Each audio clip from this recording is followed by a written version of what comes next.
Hello, today we're going to talk about the concert Etude by Alexander Goedicke. This piece is a very popular piece to play, and it's a lot of fun because it's got a little bit of fire to it. So let's look at the very beginning. At the very beginning, you have this ba ba da da ba ba ba ba ba ba da da da ba. Underneath you, the piano has bum, bum, bum, bum, bum. So it's very important that you keep a steady tempo. So I recommend practicing this with a metronome until you can really feel it well and that everything is even. So I set the metronome up. Okay, so this is a quarter equals 92. It's rather slow, but you want to make sure everything's clean.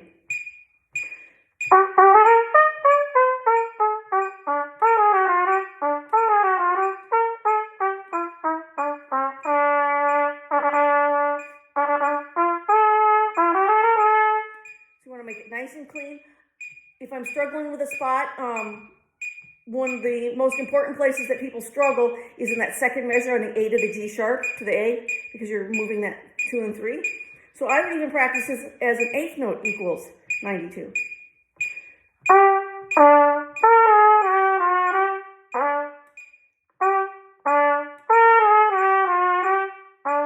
And then gradually speed it up.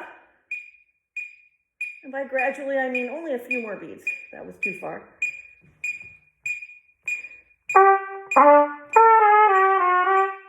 So that's good. Then I would go up a little higher. If you can do it 3 times in a row correctly, then inch it up a few more beats per second.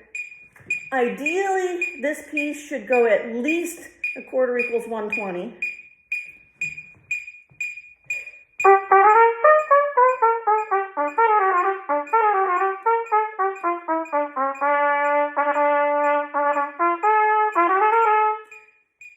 That's a nice tempo that can be controlled. You could go a bit above that, but really focus on the control. Turn that off. The next section to practice is the measure before 1. And anytime you have these double tongue sections, dugga, dugga, dugga, dugga, dugga, dugga, dugga, dugga, practice them. Practice your double tongue slowly. So it's nice and clean and light. You want this whole section to be light.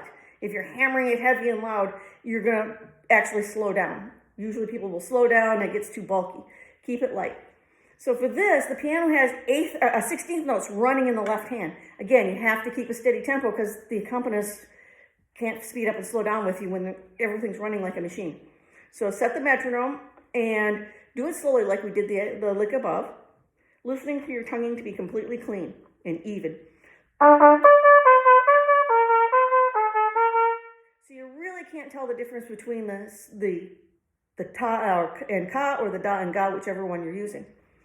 And then eventually speed it up, keeping it light. Then you're back to the main theme again.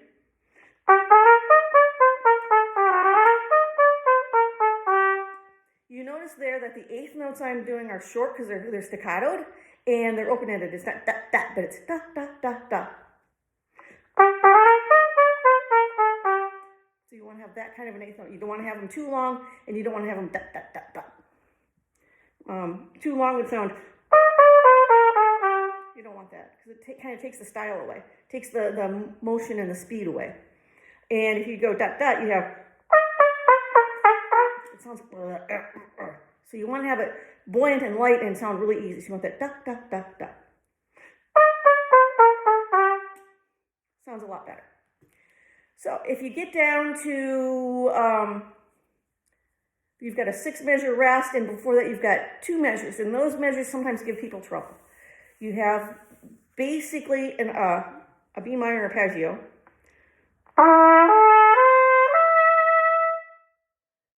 and then an F major arpeggio, and then back to the B. So I would recommend slurring them first and slowly so you can place each note.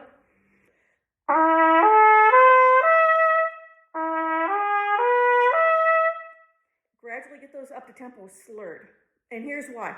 Because most of the time people will miss or chip the top notes because they're not using enough air. And by slurring them, you're going to push the air through and have enough air for that when you add the tongue. So. And then,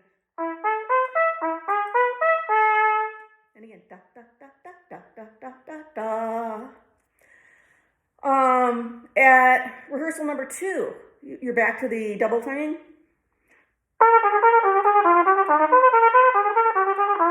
So you want to keep that nice and light. Do exactly what you did at the earlier double tonguing. Slow it down, listening for absolute clean tonguing. If you're having a problem with leap areas, I would just turn them into eighth notes and slur.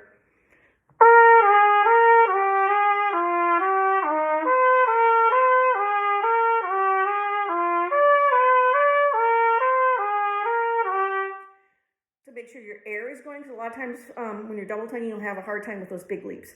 And slurring them will help get the air going so you won't miss that higher note. So like in one bar after rehearsal 2, you have an F to a D. You may even just work on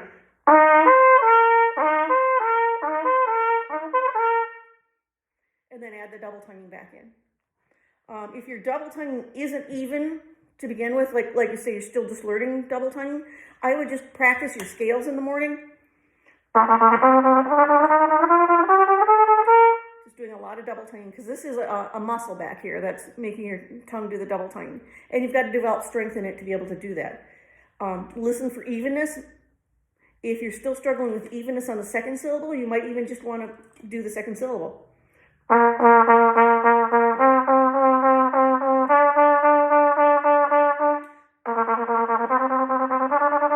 Because that's the weaker syllable. So set our metronome, ga, ga, ga, ga, ga, ga, ga, ga, ga, ga, just to strengthen that sound, and getting a good, solid, consistent pop with it will help even out your double tongue.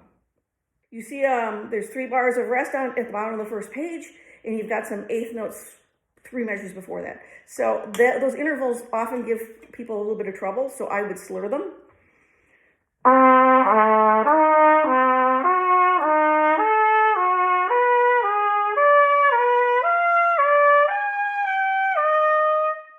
And slow it down. Always do it with a metronome so that you keep an even, steady pace and just build that evenness right in there. Part of the problem with that is the intervals themselves and remembering the accidentals. So you've got a G sharp in that first bar we practiced. You have a G sharp on the end of 4, so make sure that's a G sharp. Same with this next measure, you've got a C sharp on the downbeat, the end of 2, make sure you have a C sharp. It's also just really building that air to get up to that high B flat. So this one I would keep separated for the style, even though they're not marked that way.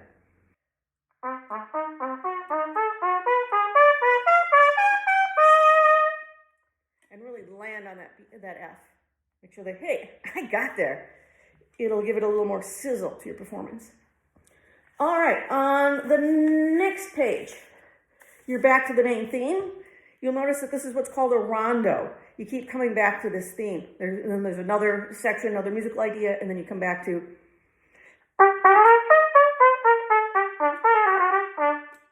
Okay, so make sure you're consistent each time that comes back. At 4, the theme changes a bit, and you want to make sure you get the right articulation in the second measure after 4.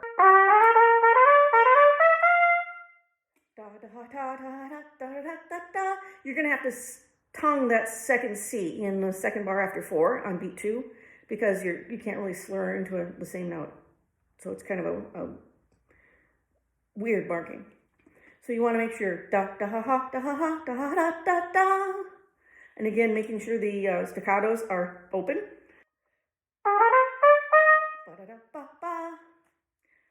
At 5, pick up to 5. You have a completely different melody, and this is where you can get really bold in singing.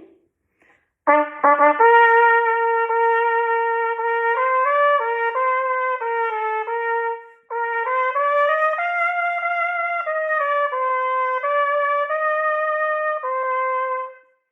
you can really kind of let them have that beautiful singing sound you have.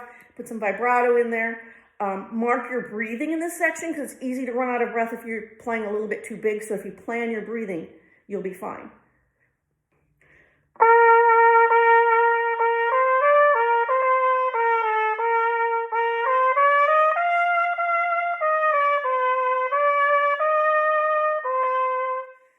And then breathe there. The other place you can breathe if you have a problem breathing is, count with me after 5. 1, 2, third bar after the first beat.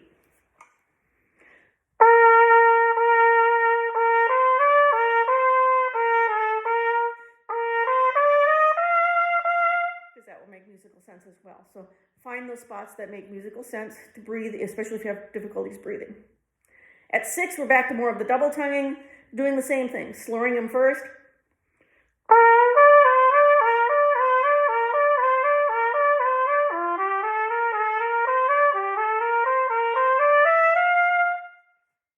And then putting the double tonguing in.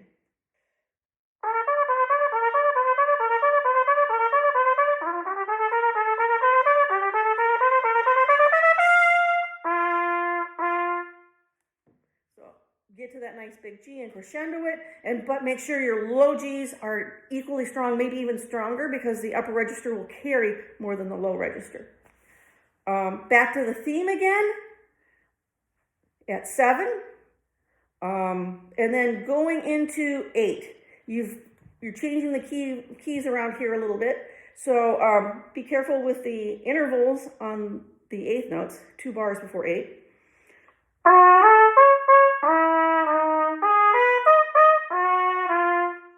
So that's another place to slow it down, pay special attention to those intervals, slurring it so you've got a nice even sound on everything, play it slow enough, and then gradually getting faster. The section at 8, most likely you're definitely going to have to go through the slur process with this because of the intervals. Getting that low C sharp, making sure the slide goes out.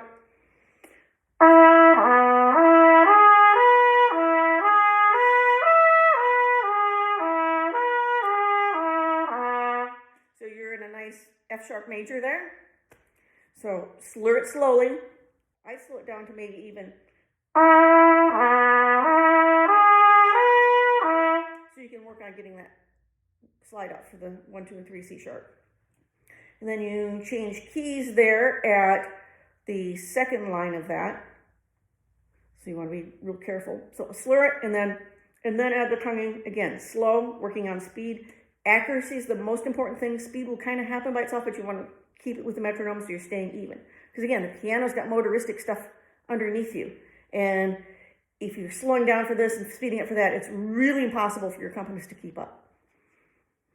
You want to go like that. And again, steady tempo, because it will sound much easier, and you want it to sound easy when you're in a competition or even in a concert.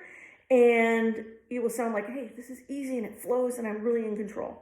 If the tempo is going all over,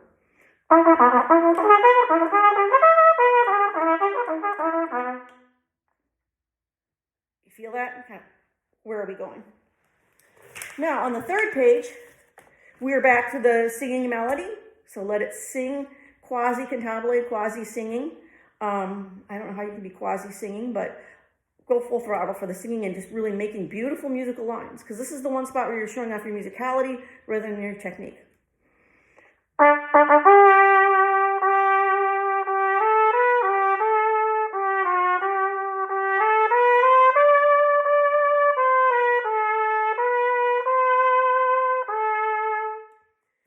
And musicality is much more than just the dynamics that are on the page. You've got to add more to it to bring it to life.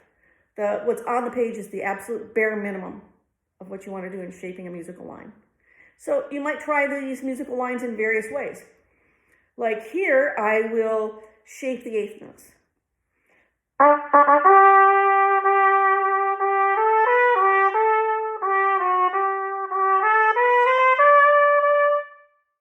Okay. But then if I don't shape or do something with those 2 half notes, it's kind of boring. So I try to crescendo, keep them just a little bit moving forward with a little bit of crescendo.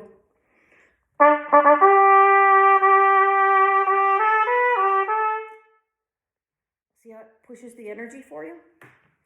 So practice different ways of playing the phrase, different ways of saying what you want to say with that. It's like a conversation.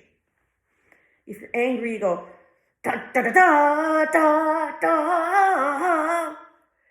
If you're happy, it's summer, it's a beautiful day, you're just going out da da da da da da. If you're being patriotic, da da da da da da da. So find that character that you want to put into that. Next section before 6, another one of those tonguing sections. Again, break it down to 8th notes, slur the intervals until they're really easy for you, then put the double tonguing back in. 6, well, actually, sorry, it wasn't 6, it was 10. I had marked 6 in. At 3 bars before 10, we're now getting to the fireworks and the grand finale. So you've got a fortissimo, set passante, slow. You want to make it a little heavy.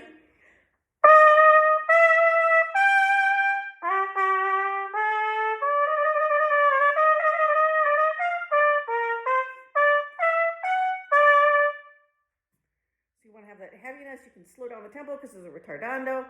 And then, boom, back to a tempo at 10. So you're finishing it up. There's a little breakup of the theme in the third line from the bottom. So don't make the second note too long or too short. Da, da, da. Make them perfect notes. Then you've got some dynamics. You want to come down to that pianissimo. And you're diminuing out because you had the big grand finale up there around 10. And then in the cadential part, it's a little tricky because we really want to, nail that ending because, hey, we've gone through all this. We've showed off our technique. We've played beautifully, but it's a pianissimo ending. And you're going up to a high note. I would start louder.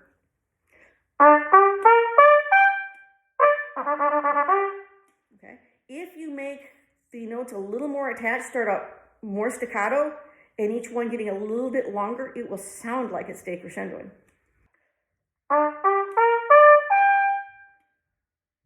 And they were all really the same, but it gave that impression. So da, da, da, da, da. It'll sound like it. And then make sure that E is long.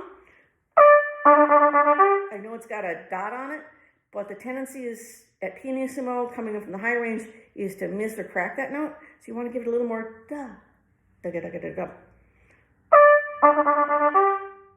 And that da will also help it sound a little bit more pianissimo, especially if your chops are tired. You know how hard it is to play pianissimo when your chops are tired. You kind of lose the top volume and the bottom volume. So make it a little longer, and that E, it will hold through for you. So I hope this helps you out. I'm going to put a list of some recommended recordings of the Goedicke. There's some fantastic players out there to listen to. And I hope you have a great time at contest or on your recital. Enjoy the music. It's a great piece to play.